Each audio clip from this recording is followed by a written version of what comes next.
You have the scary, powerful person on your side. I want Carol. I am Team Carol. I am not Team Landlord, purely for self-preservation reasons. Hello, my little gossip fiends. I'm Kelsey McKinney, and welcome to Normal Gossip, the show where we bring you some gossip from the real world. All of the gossip on this show has been fully anonymized and adjusted to protect the identities and drama of the people involved, which means you can and should feel fully secure sending us in every bit of gossip you have, be it firsthand or 15th hand. We wanted to start the show off this week by making sure you know how to do this. We accept gossip in every form you can think of. You can send us a DM on Instagram or Twitter. You can send your gossip via voice memo on Instagram. You could send a carrier pigeon. We don't care.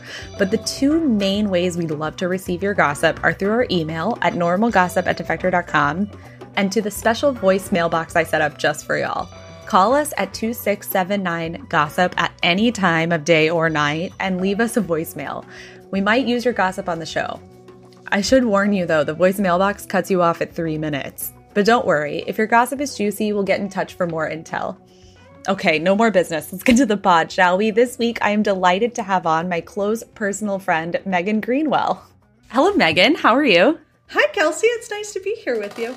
I'm so glad you're here. How have you been? What are you up to?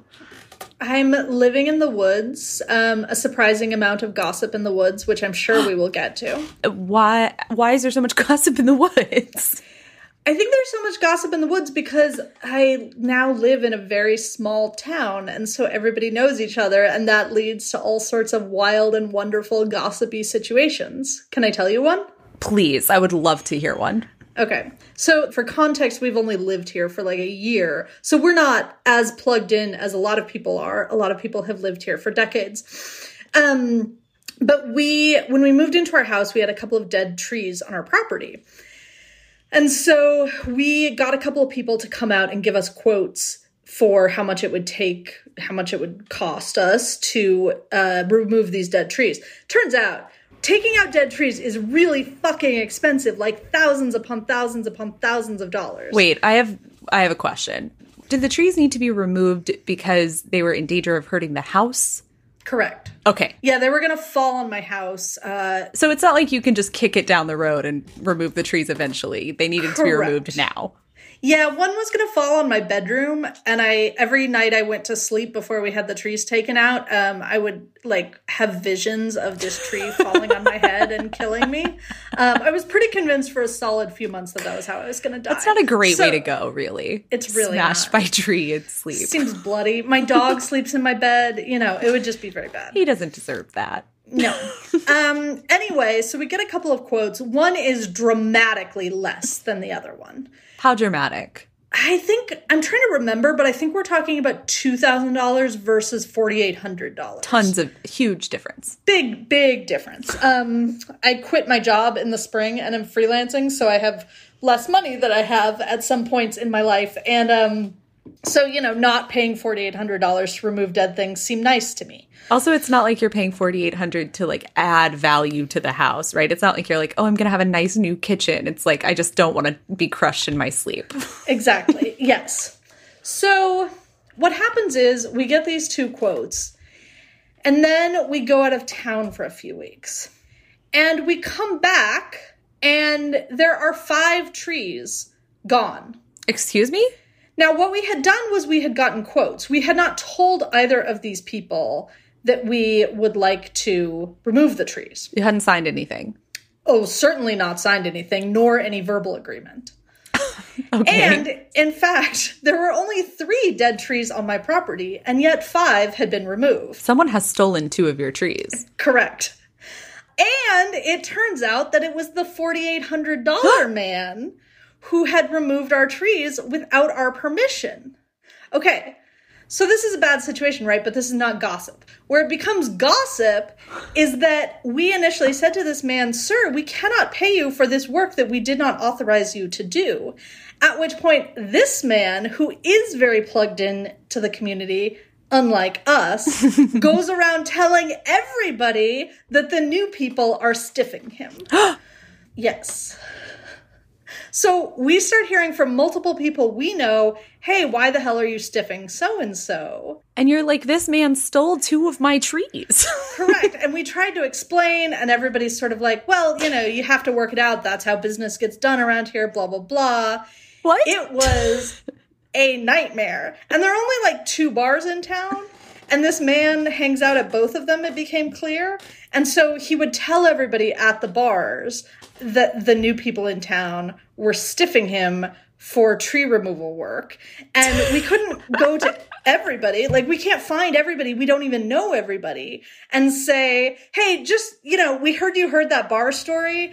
We actually have to tell you the correct story. It was a really bad situation. And it became clear that this man who had stolen our trees and demanded more money than we wanted to pay, absolutely had the upper hand, precisely because it was a gossip situation, precisely because he knew everybody in town and we absolutely did not. Because now you look like shit. Yeah, so we were going to look like the shitheads unless we paid this man $4,800. Did you pay him?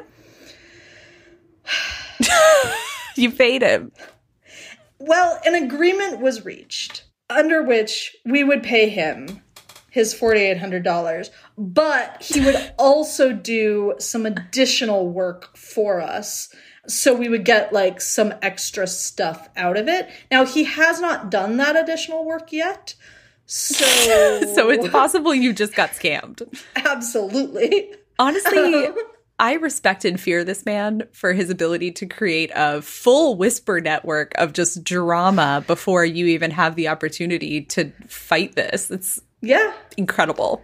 Also, perhaps relevantly, he's huge. He is a very large, very built man. That's extremely relevant. Because neither you nor your husband are like boxers. No. I mean, I could start to train, but I think it would take a while. And he would still have 100, 150 pounds on me. And, it'd be a problem.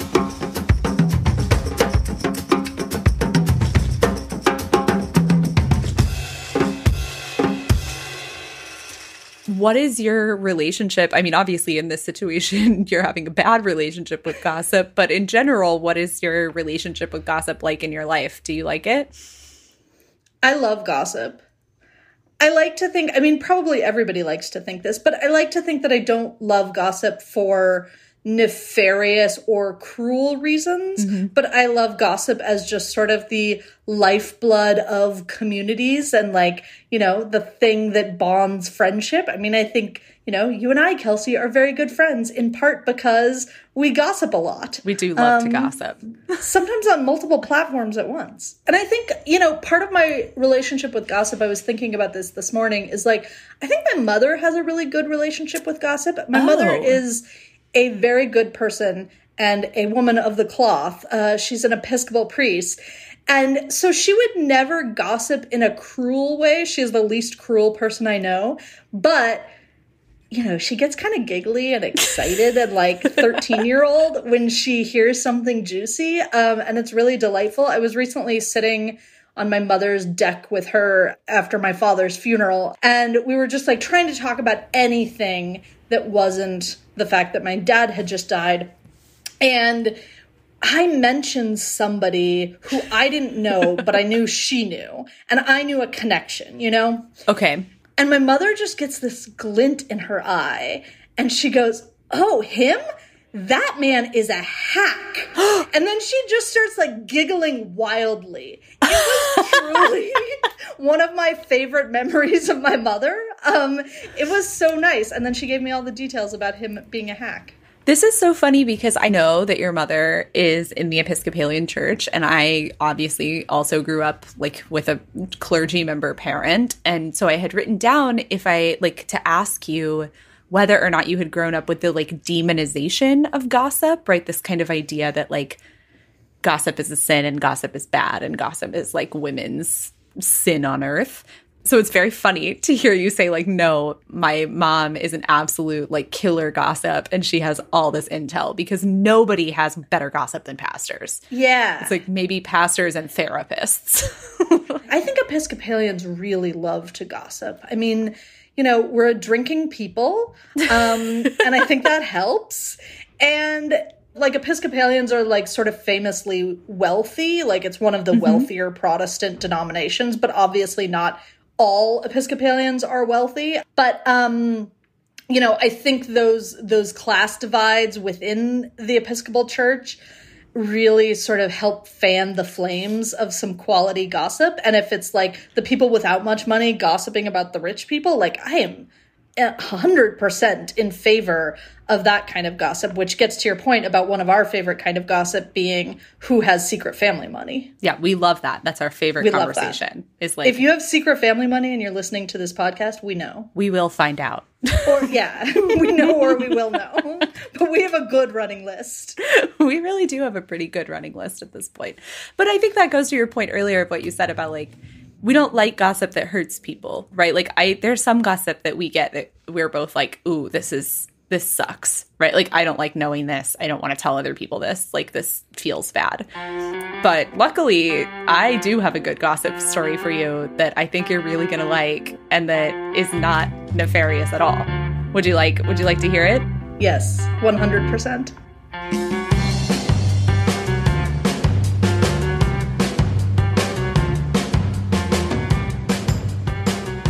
So, a friend of mine, her name is Ellen.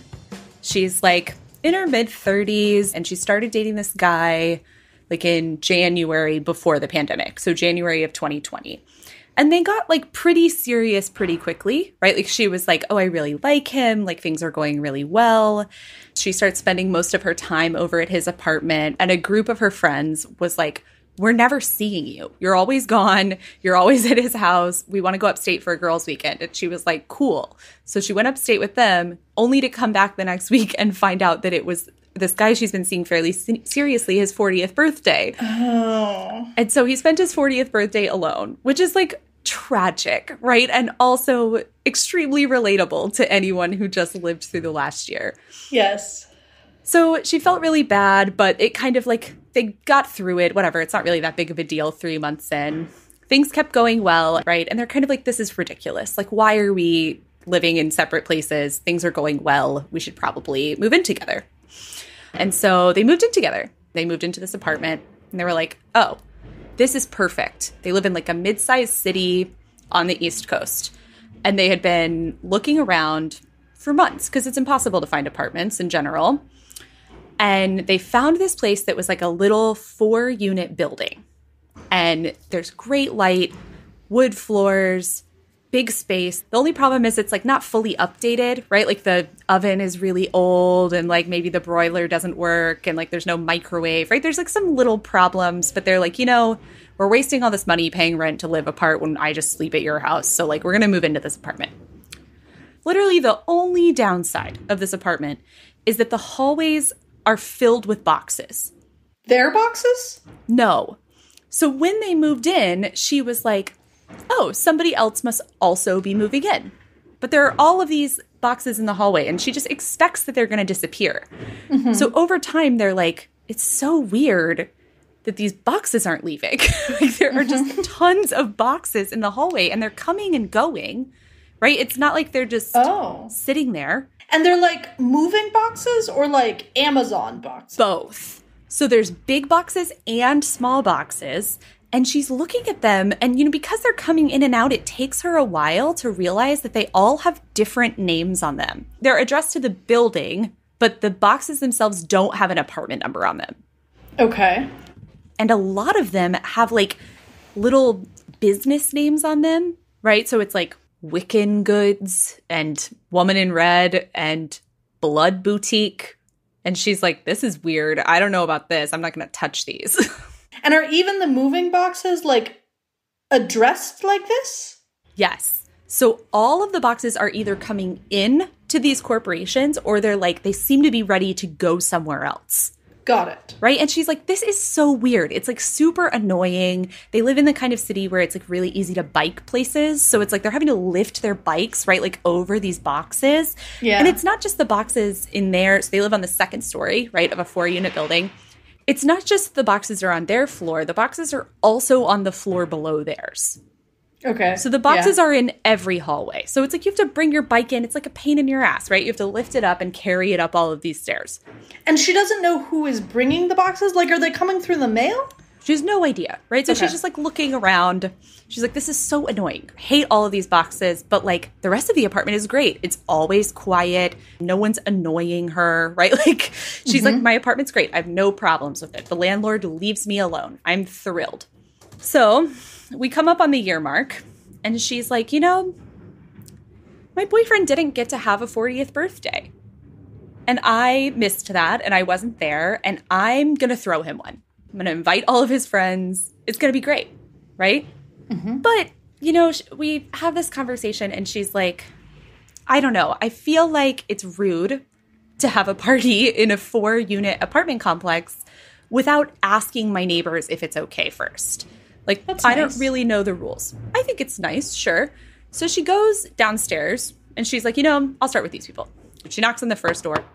And the woman is like, yeah, whatever. I don't give a shit. Like, have your party. Just, like, let me know when it is so that we can, like, not plan to be asleep. Right? Which is good neighbor behavior. Reasonable.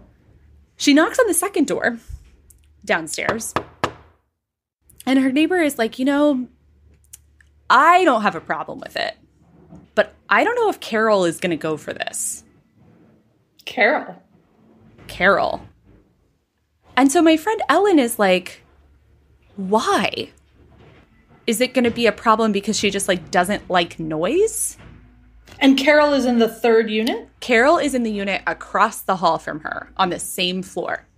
On the 2nd floor? On the 2nd floor, yeah. Got it. And the woman's like, I will not be getting involved in this. Whoa. I will not tell you who Carol is. I will not create drama. I don't want to be a part of this conversation anymore. It's between you and God. Good luck upstairs. So Ellen is like, okay, wait. I have 2 questions. Question number 1, are these boxes Carol's? Right. This is my question.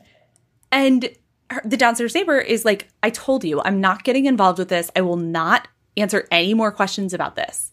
And Ellen is like, okay, but you do understand that I have to go upstairs and talk to her. Like, can you please give me some information so I know what I'm getting myself into? Yeah, help me out. Don't throw me to the wolves.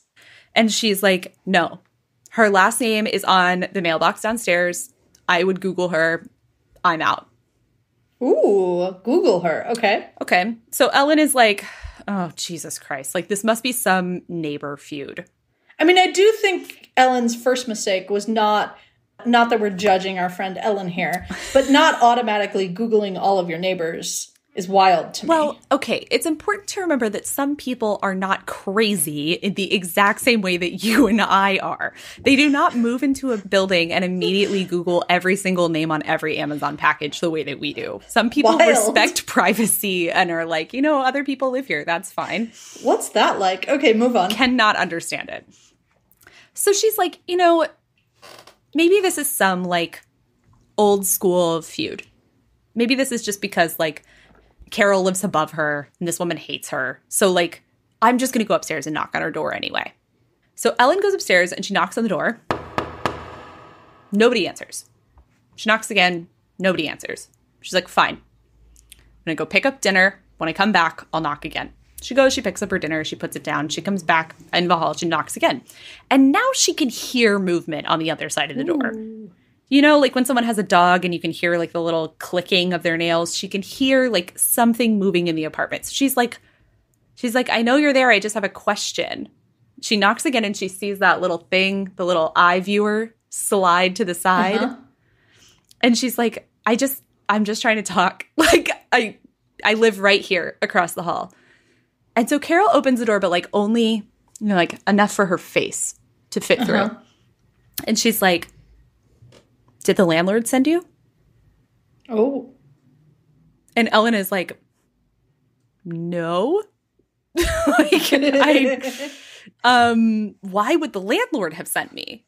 And Carol is like, I'm not having that conversation with you. Absolutely not. And starts to close the door.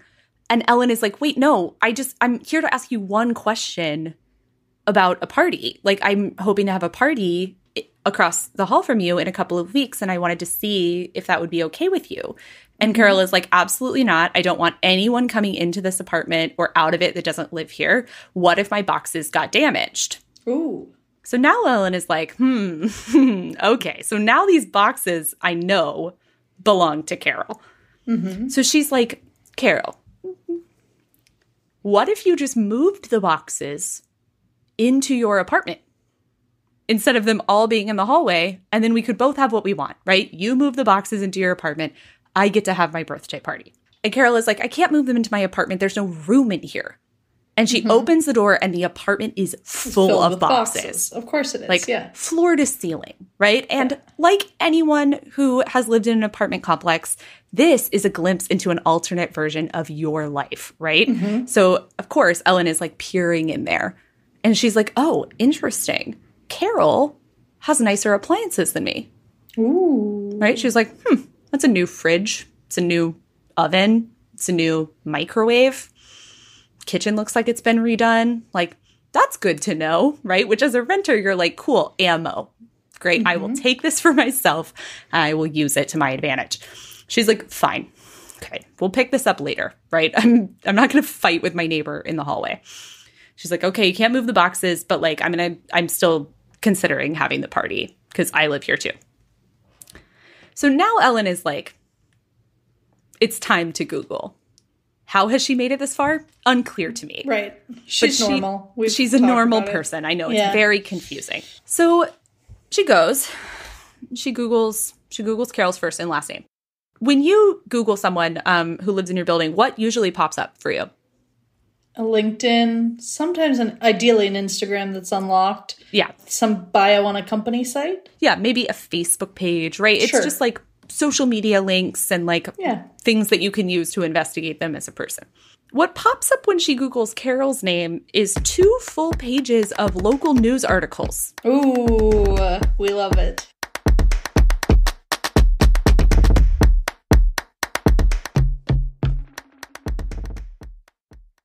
Hi, this is Maymay Sparks, and I'm a Defector subscriber. I originally became an accomplice because it was the closest I might ever get to being transgressive in my life, but I stay because I believe in supporting great writing, which is what you get from Defector. Plus, they're constantly adding new voices to their rosters and features all the time.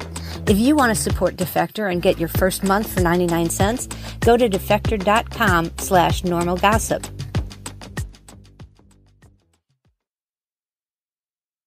So she Googles Carol's name, and there are 2 full pages of news articles, which we love, but as you know, should send a whole siren off in your brain. Oh, yeah. Of like, if these news articles are ranking above a LinkedIn, a Facebook, an Instagram, they've got to be good, right? And they've got to have high traffic.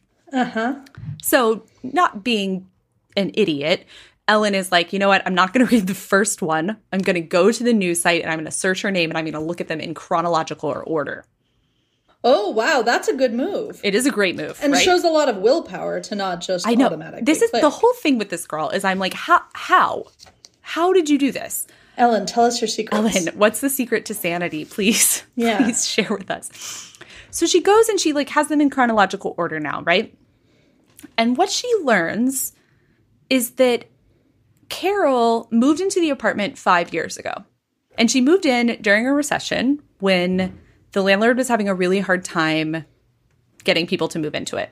So the landlord cut Carol a deal and was like, you can have $500 off your rent every month, which is a huge percentage in our small American city. Yeah. You have $500 off your rent every month if you do like some household chores, essentially. If you vacuum the hallway, if you sweep the stairs, if you make sure the garbage cans are lined up, right? Like some basic jobs that the landlord should do. If you do these, I'll give you discounted rent. So now Ellen is pissed because she's like, this woman is getting $500 off her rent a month. The hallway does not seem to be swept. The garbage cans are never out when they're supposed to be.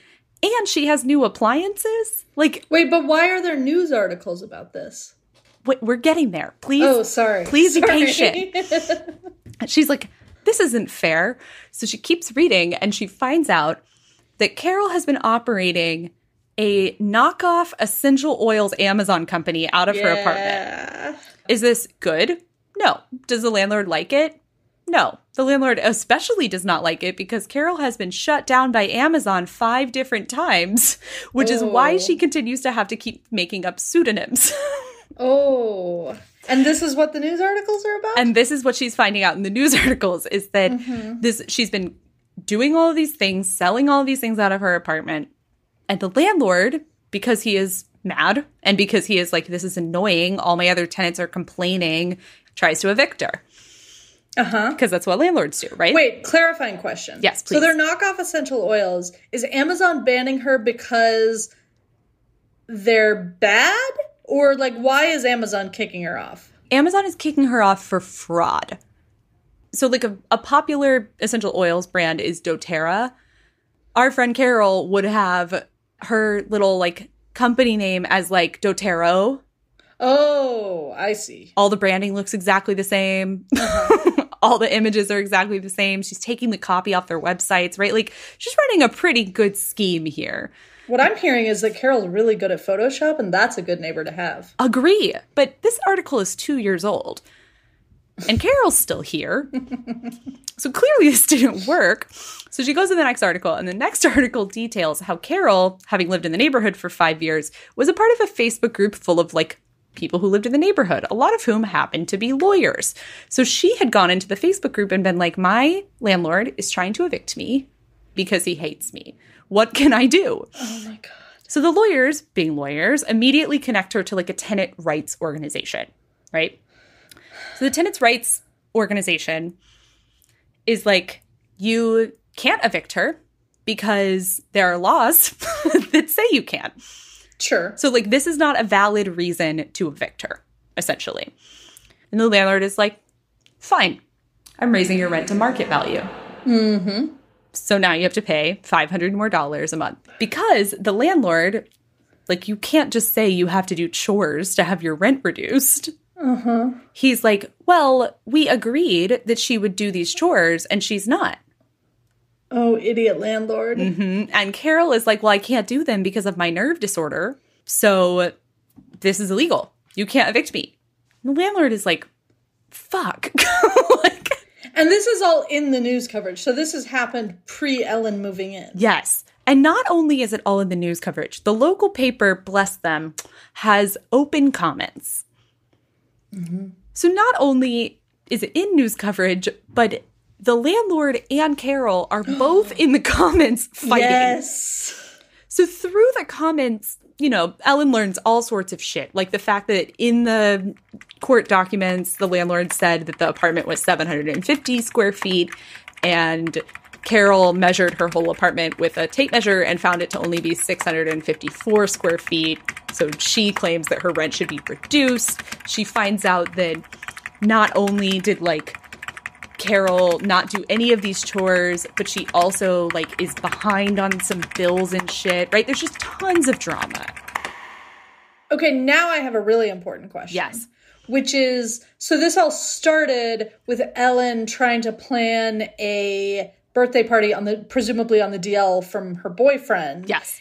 Has she now dragged her boyfriend down deep into the rabbit hole with her? No, because she's like, if I drag my boyfriend down into this rabbit hole, he'll know that I've now gone through this series of hoops that has led to me confronting our neighbor and now stalking her online.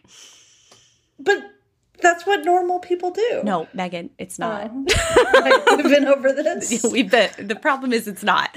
So she's like, I really want to have this nice party for him. I mean, that's what's admirable to me is the depth of the commitment to the party. I know. That even when it started like unraveling into like a giant scandal, she was still like, I can't tell boyfriend because he'll know that I'm planning a party. Is she texting all of her friends? Yes. That's how I have this story to bring to you. Right, of course, yes. Is that she's telling everyone. She's just not telling her boyfriend because she's like, it's a special day. Sure. So she's like, this is awful. Like, now I'm confused because I still want to have my party, but, like, I understand both sides of this problem, right? It is annoying that all of the boxes are here. It also seems like Carol has a right to live here, whatever. So she's like, of course she has a right to live there, but a right to live there and a right to run her fraudulent business out of the hallway is a very different thing. Right. So that is the dilemma, is Ellen is like, okay, but like I still really want to have this party. Like that's all I want. So she goes back to Carol and she's like, please, can I have my party? No one will touch your boxes. I won't tell the landlord. It'll be like hush hush. We'll all be on the same team. And Carol's like, no, I don't want anyone coming in here. The landlord is ruining my life, right? Like, no. So like 2 or 3 days go by. Ellen goes downstairs and the landlord is there. You know, he's doing a landlord-y thing. And she's like, while he's here, with this new information I have some questions. My first question is, why does Carol have better appliances than me? Is that the first question? Yes, because she's not trying to get involved in the drama. She's trying to get a rent reduction. Fair enough. But so isn't she also trying to get the boxes out of the goddamn hallway? I don't know what Ellen is doing. She's just like, I want to have my party. I want to have better appliances. I want my rent to be cheaper. Her like best case is she never has to fight with Carol again and her rent is $200 cheaper a month. Yeah, that's fair. Okay. So she's like, I just have a quick question. I noticed that the apartment across the hallway from me has better appliances than mine. I just noticed this. You know, I saw in there and she has a nice gas-burning stove, and I was wondering if I could have a nice gas-burning stove.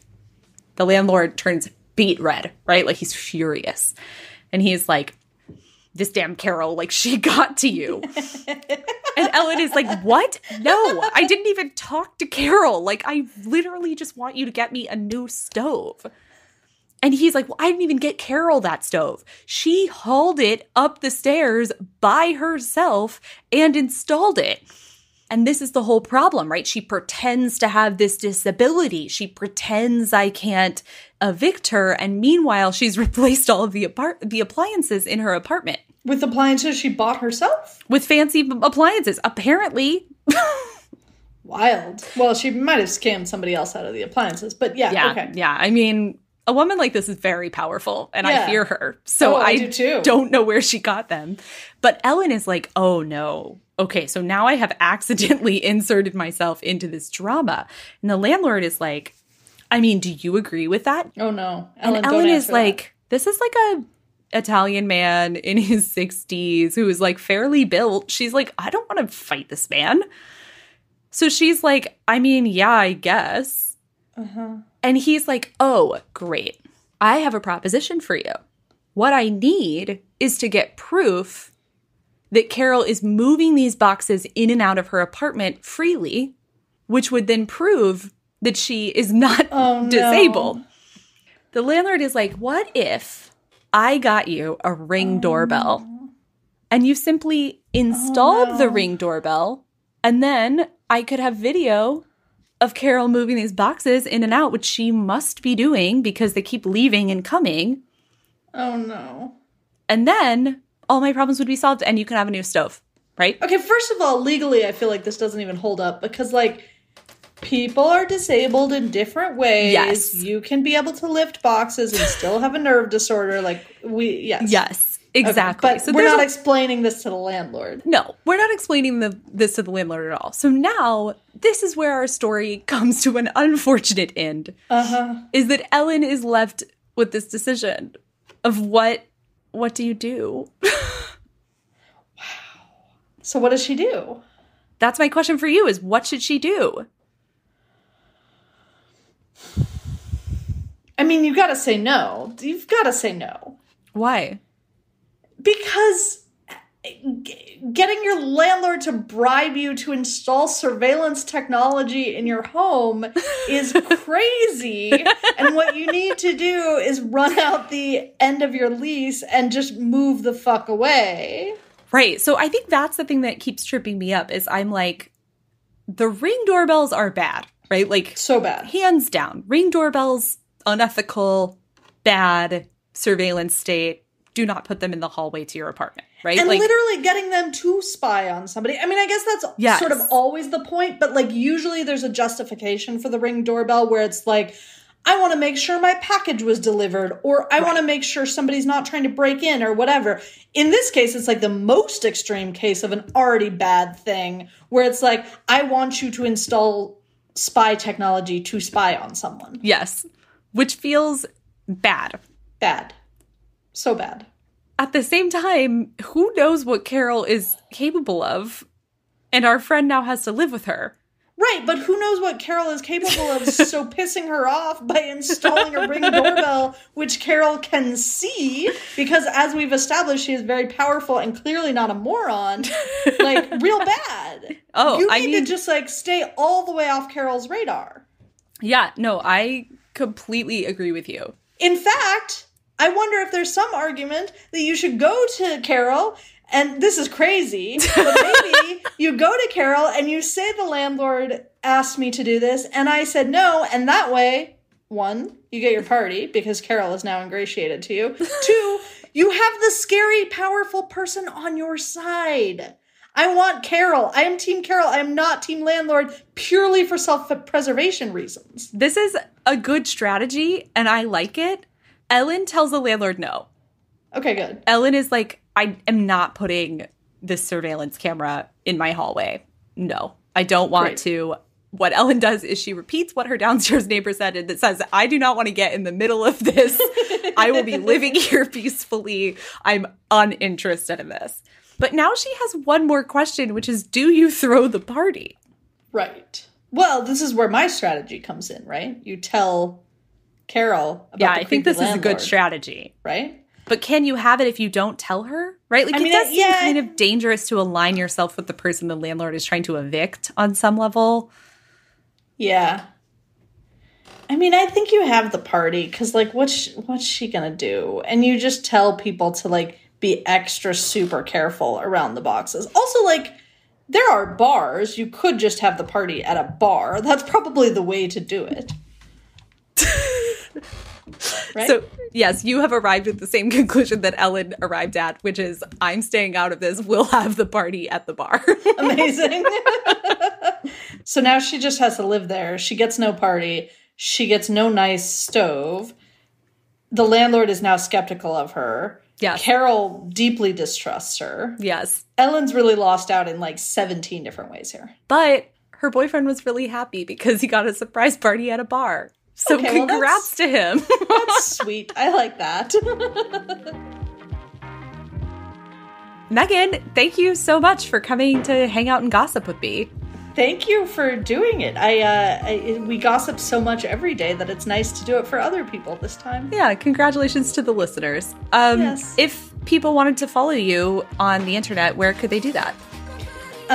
They can see photos of my really, really, really cute dog on Instagram at ME Greenwell. Mm-hmm. And they can see like my rants about sports and media and other shit on Twitter at the same handle, ME Greenwell. Great. Well, thank you so much for coming. Thank you for having me. Bye. Bye.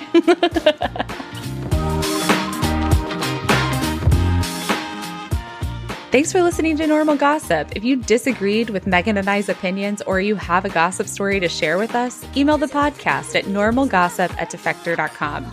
Or you can leave us a voicemail at 267-9-GOSSIP. You can follow me on all social medias at @McKinneyKelsey. This podcast was produced by Alex Sujan Laughlin. Thanks to Justin Ellis and Tom Lay and the rest of the Defector staff. And thank you to Jane especially for sharing this gossip story with us. Defector Media is a collectively owned, subscriber-based media company. If you love this podcast and want to support us, subscribe to Defector at defector.com. I'm Kelsey McKinney, and remember, you didn't hear any of this from me.